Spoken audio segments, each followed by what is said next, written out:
It's Friday, June 8th. I'm Wayne Moore. This is Castanet's Evening Update. At the top of the news, two high-profile properties in downtown Kelowna have sold, and the Vancouver development company that shelled out for them has its eyes set on a high-rise. The properties sit on either side of Leon Avenue and Water Street, and once housed Kelowna Motors, a Mazda dealership downtown. The property sold for $4.8 million. The name of the buyer has not been disclosed. We have more details on Kelowna's sister business website, OkanaganEdge.net. The Canadian Border Services Agency isn't saying much about why they raided the Singla family home on Thursday. The agency would only confirm they were involved in an enforcement action at the Heather Road property, which doubles as the home offices for Singla Brothers Holdings Limited. The company's website says they own more than 200 rental properties in the Penticton area. Kamloops will be the home of a second of 10 new urgent care centres in the province. Now Kelowna and West Kelowna wondering if they may be on the radar. Both communities have made it be known they would like a similar facility. West Kelowna Council has lobbied Interior Health and the province for years because of a lack of medical facilities for a community of more than 30,000. Penticton's top cop says a survey which shows the city as the 18th most dangerous place in Canada is not a proportionate comparison. Superintendent Ted DeJager says the survey, which put the city ahead of Vancouver, Toronto, Montreal and Surrey, are based on a crime severity index calculator. He says the main measuring stick is population. Two men have been charged with theft and possession of stolen property after jacking a bait car in Rutland.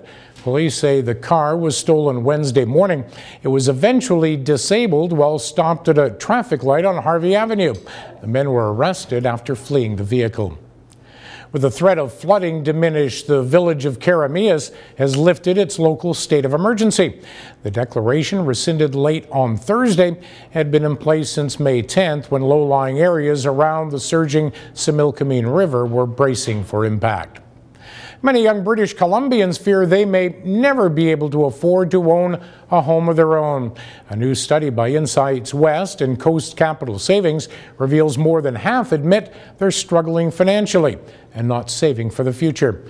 Castanet's Madison Earhart went to UBC Okanagan this week to talk to students and get their thoughts. Here's a small sample.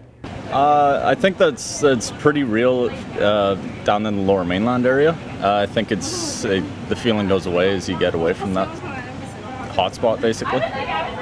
You know, with economic growth, that is quite normal. That means we have to work hard in university and after the graduation. Dashcam images captured the dramatic moment a Comox fire rescue truck swerved off the highway in Victoria, crossed back in front of traffic and slammed into a concrete center barrier on the Trans-Canada Highway. Driver apparently suffered a medical emergency. All three people involved have been released from hospital with no serious injuries. U.S. President Donald Trump is causing quite a stir as the G7 meetings begin in Quebec. Trump prefaced his arrival Friday with a sharp jab at the G7, calling for Russia's reinstatement, creating a chasm with his allies on one of their key security concerns. Russia was booted from what was then the G8 in 2014 over the Kremlin's annexation of Ukraine's Crimean Peninsula. Beavers are plentiful in the Okanagan, but they're a rare sight in downtown Kelowna. Castanet reader Art Dimon photographed two beavers right in front of the city's iconic sail sculpture on Wednesday. The beavers are likely building a dam somewhere along the downtown waterfront. And Madison Bowey will become just the fourth former Kelowna Rocket to have his name engraved in the Stanley Cup. Bowey got to skate around the ice with Lord Stanley as part of the Washington Capitals' victory on Thursday. While he didn't dress in the playoffs, Bowey did suit up for 51 games during the regular season. Weekend weather, cool and wet for much of the weekend. Highs only around 16 degrees. We'll be back to sunshine on Tuesday. Coming up tonight and tomorrow, a Kelowna man fighting for his life and caution urged in fire zones.